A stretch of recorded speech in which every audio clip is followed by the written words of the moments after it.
That's cool. Oh, he's got a hat!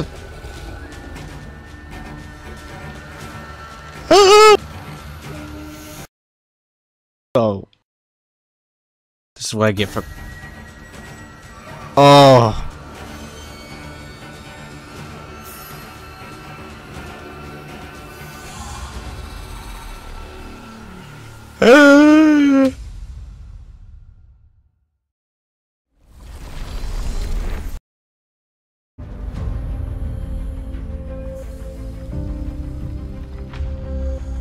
This new season will change things up. Now each faction will have 6 heroes, a new game mode, so the stakes are just bigger and bigger. Show me gear. In Horder and Havoc, we are introducing 2 new heroes. The Aramusha, the uniqueness of the Shaman, the feral aspect. The first time I saw the Shaman in action, it was like, okay, it's so different. I really like the way she fights, the way she moves on the battlefield, the way you really feel how much an animal she is. Aramusha, the inspiration is really the old Japanese movie where we wanted to have that runner type of character. So those 2 new heroes will be available on November 14th for the Season Pass owners and on November 21st for all the players. He's got a hat. He's got a hat. Tribute will bring diversity in the 4v4 game mode. It gives you a complete new view of the maps that you're used to play in Skirmish. It requires a bigger team communication than the other game modes that we have. One of the huge strengths of that mod is how things can change from one second to the other. The match can turn like this. So on past season, we introduced dual tournaments where you could be ranked only by yourself. So we'll be introducing during the season 4 Dominion ranked activity. What is interesting in Dominion is how good you are in the combat, but also how good you are in the team.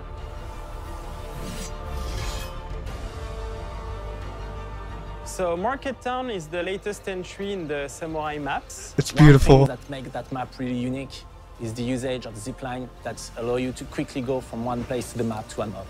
Oh, that's cool. Stop it. Stop. Stop lagging. You can also, in the way, kill somebody that is below you, so it's a really, really cool ingredient.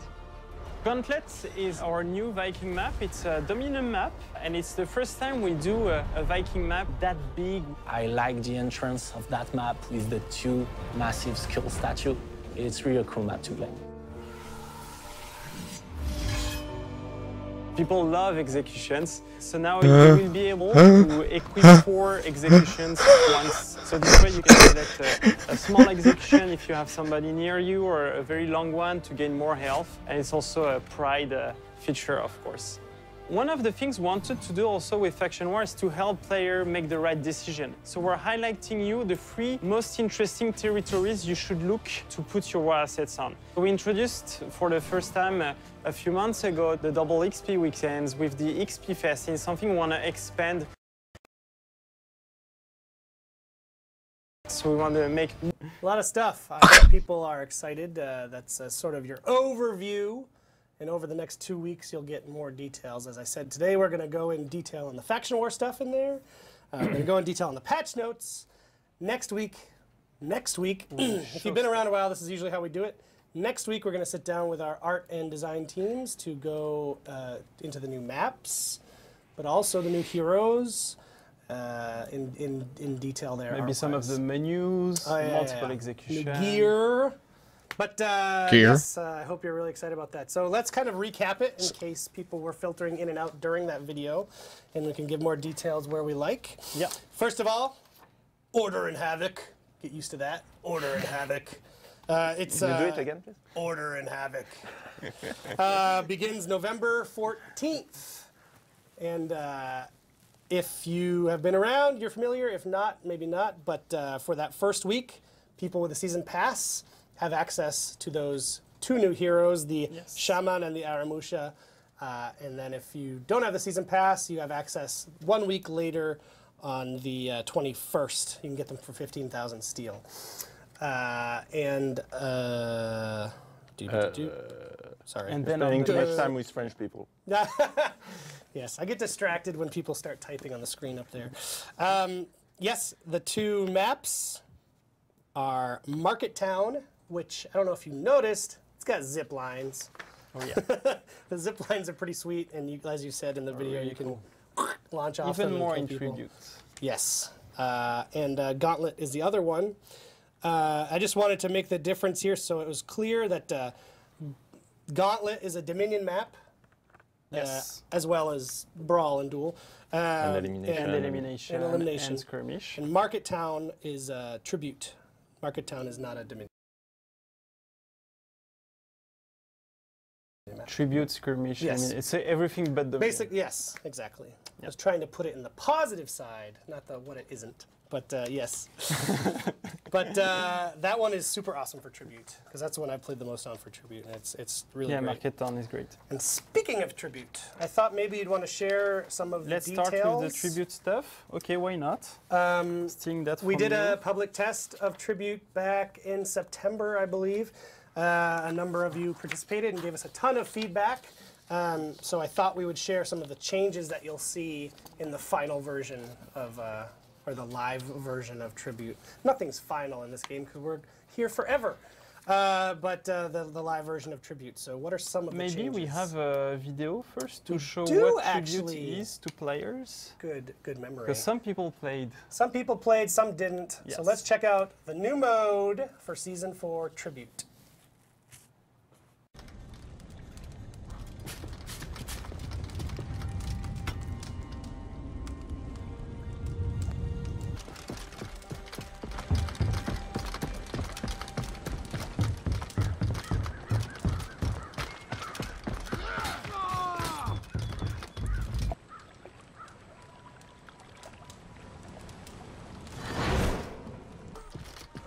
Defend your shrines.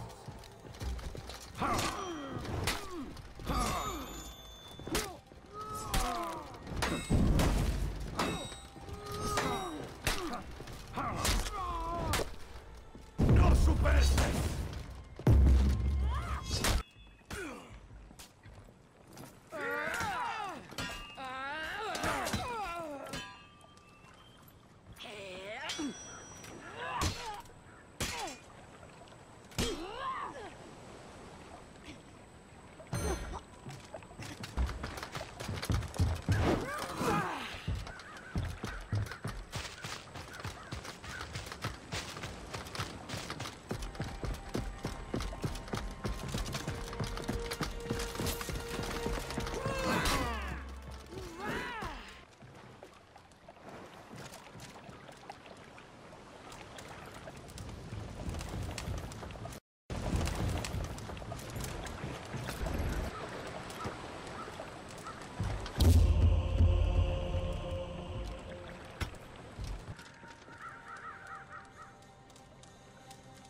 The other team have 2 offerings.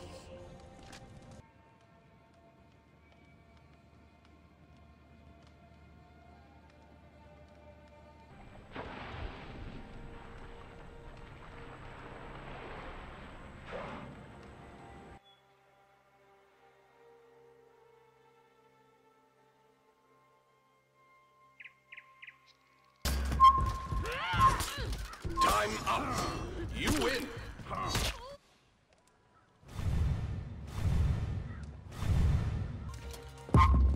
I'd rather they'd say just victory. Honestly, they should just... Defend your shrines.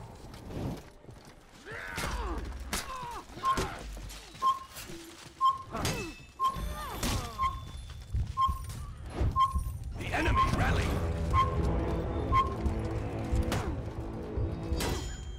Imminent enemy rally.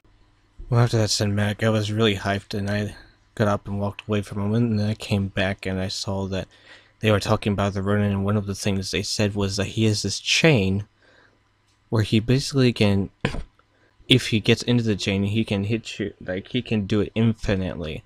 And like the Highlander, he has a stance where he basically is able, like the Highlander, he has a stance, like a defense and attack stance. But the only difference between the Highlander and him is he can't hold that stance forever.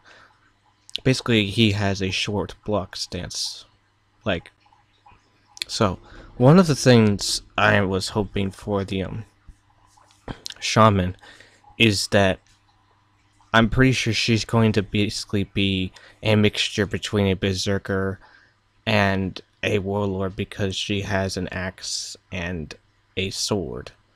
And she probably is going to be an assassin, because that's what she looks like to me. And she also is probably going to have a short block stance. They both are. So yeah, I'll see you guys after the faction war clip, because there's something else I want to talk about that I was dying to see. So I'll see you in the faction war, and then I'll see you afterwards. Also, we gave names to territories. I'm going to tell you which one is my favorite later. And we also updated the rules, the actual rules of how you make points and you can win the faction war. Cool. So let's start with the readability. So what we wanted to do is give more clarity so that rules are clearer. We had so many questions before about what's going on with the different territories, and also give more power in the hands of players so that they can understand where to deploy the war assets and how. So this is how it looks for the new season whenever you're going to go and select a front. This is a working build, that's why the fronts name are not there, and you can see that it's a weird season. I think I was in season 9 there or something like that. It's all simulated.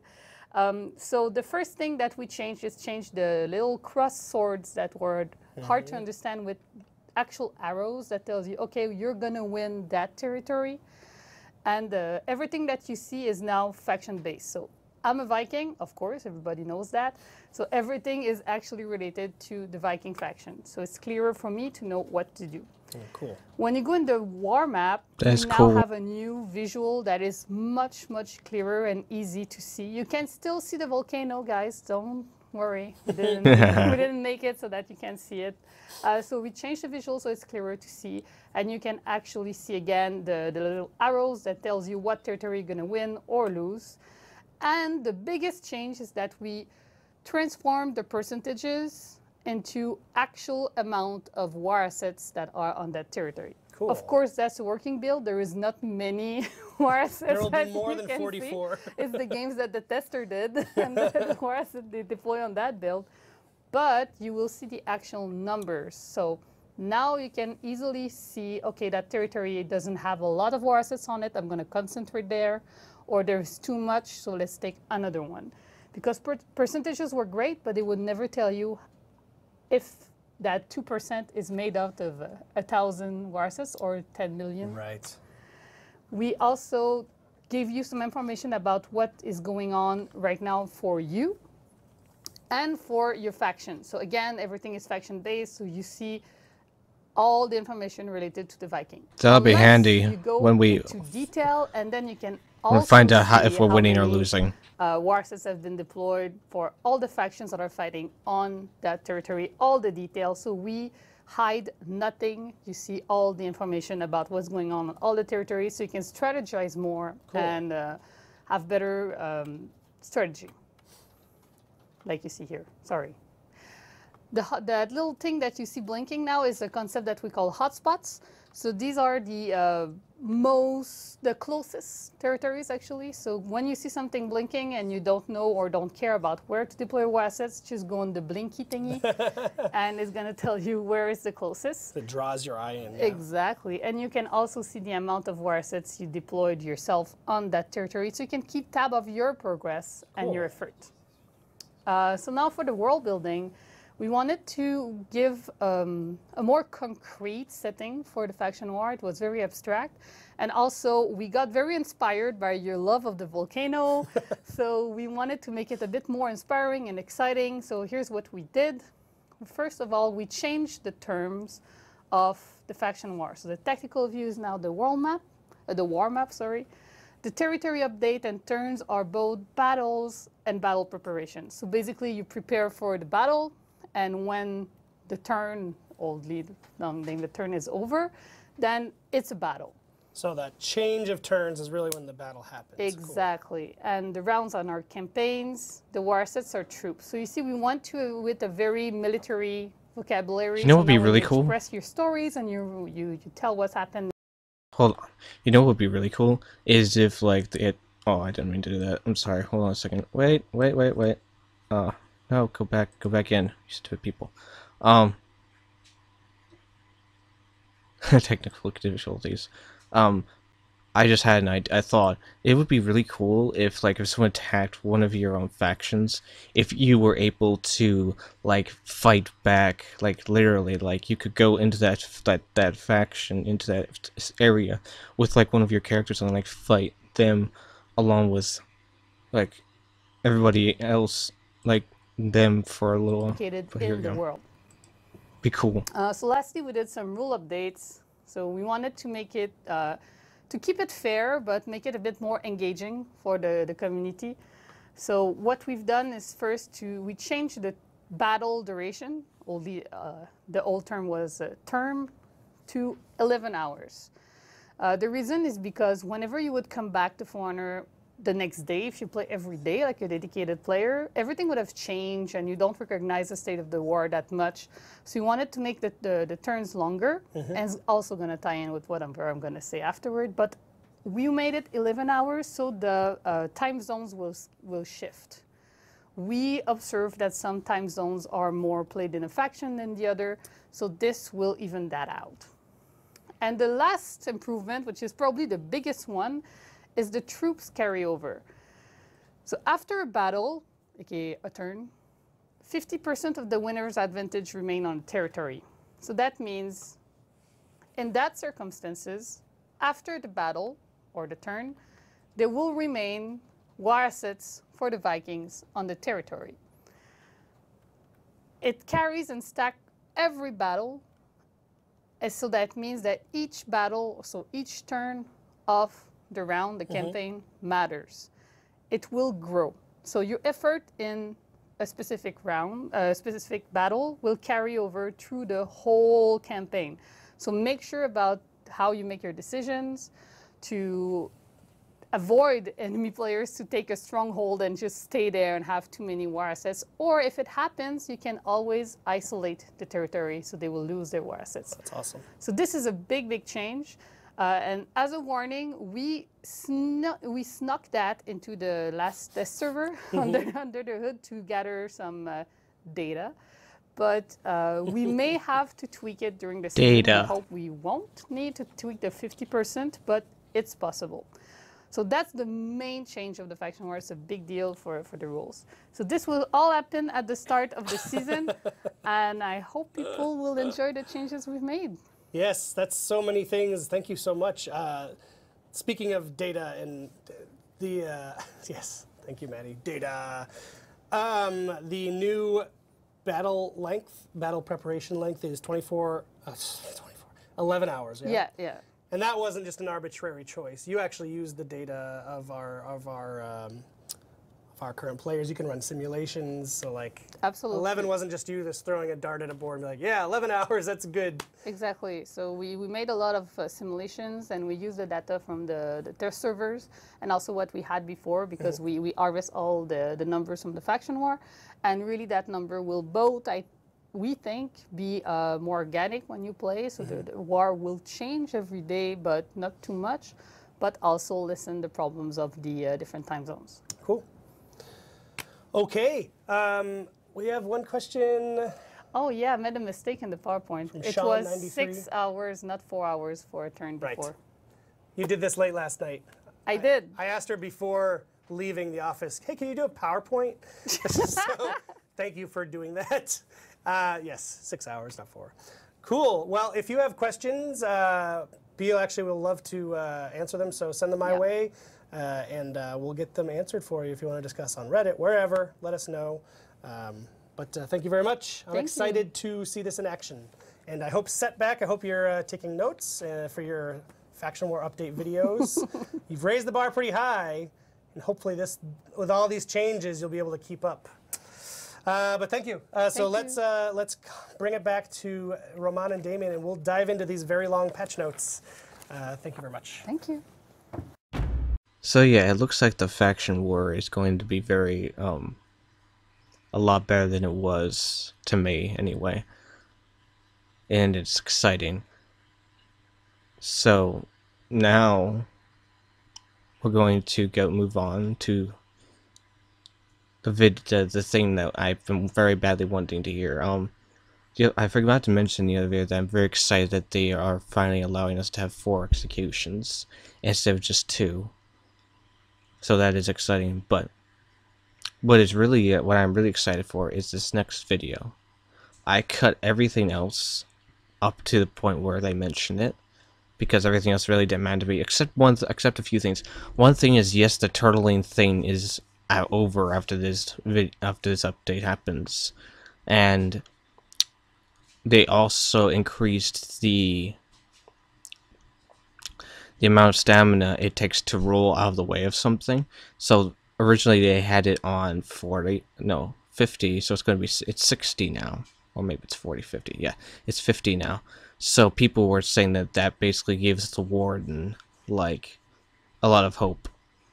And yes, in the chat, I did blacken out the chat, but in the chat people were screaming about warden buffs and buffs for the Kenshi and buffs for Centurion. Actually, there was a mix between buffing Centurion and nerfing Centurion because people are weird.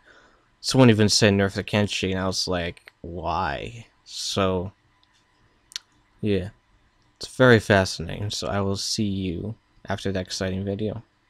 Things that we've done in the last couple of patches. Edgar, With yeah. Edgard, where we changed the spawning locations. The locations of some of the So duels. he'll be on the show Yeah. next week to show us those. Yeah. So basically, we've updated Sanctuary Bridge. We moved the dual location from Cliffside Path to Drawbridge Exterior for the shipyard. This one is really cool. Like, this one, when I was playing the game live for the past 3 months, every time I was ended up in that map, I'm like, what the fuck? Why did that is not live? When I'm playing at work, it's and better. I was like, yeah, that's true. We're still iterating, but no, it's in the game. For shipyard, we moved it from the narrow bridges to the main gate exterior, and we moved the one beneath the ship where you have all those small corridors to the interior storehouse. And in Brawl, we've updated the Tower Rune map. Now you fight in a close quarter Brawl setup, so it's something we're trying to do more and more. So face to face, and the two teammates next to each other. Yeah, for Tower Rune, the Brawl area is by the fountain, Yeah. at the center of the map, and they have put railing around The fountain edge. I'm not sure if it's around the fountain edge. For sure, it's on the side of the map, and yes, also around the fountain edge. So there is less ledge kills, and the space is wider. And we did the same on shipyard. We did again a close quarters Brawl setup in the sawmill. Cool. So we'll see that next week. Next Shipyard, week, yep. something Yep. you don't fight anymore under the boats with those really narrow corridors with a lot of spikes all around, etc. No, it's the whole sawmill area, so there is more space for you to fight, and you start by your friend. Cool. On the gear. That's your baby, the That's gear. my baby. All the pre-season 4 heroes are receiving 5 new weapon visuals. So Ooh. 2 epic. It's the first time we do that. So we're adding new visual in a previous rarity, and 3 new legendary visuals as well. Great. So that's really cool. And on the armor variation side, we're doing 1 heroic and 1 epic armor variation that we add on those heroes. The Shaman and Aramusha will start each one with 30 weapon visuals and 12 armor visuals and variations. We're not introducing a new rarity this season. Man. So we stay at legendary rarity, but what the team of BO did is adding new bundles, new stats sets, basically. We have one that we call the Extreme Bundle. Extreme! Where you have 1 very powerful stat, but on the other side, the 2 other stats have big penalties. This is only for heroic, epic, and legendary gear. And we've added as well a simple bundle where you have 1 small stat bonus and this will apply on all rarities. So more stats variations basically Cool. in this season, and new visuals, of course. We did one balancing thing on the gear stats. We reduced the effect of the stamina cost reduction. It was too powerful at high levels, and now with the extreme bundle, it would have been even more powerful. So it's something we've tweaked. On the customization side, so as we've said already, you can now equip 4 executions. 4 executions instead of 2. You still have 2 by default, so you need to unlock others to be able to equip them. And Already done. The inputs are the same, so it's X and Y or triangle and square. So it's same inputs, but we use Xbox controller. but you can hold it basically. So you have the tap or the hold like the emotes, and this is applied to the execution inputs. So that's really cool. And of course you can select which input you want for your execution. And we did something else that I personally really like, and I think it's really changing the customization choices players have, because it will apply on everything we already shipped. Now we are changing engraving to embossing, so we've renamed it, because now it's much better. Much better. Good job. Much better. Crazy, like I'm blown away. And why have we done that? There's It's a bug. because now you can apply embossing on cloth. Ooh. So not only on armor or wood or hard material. And this replaces the patterns or the symbol. I can't remember.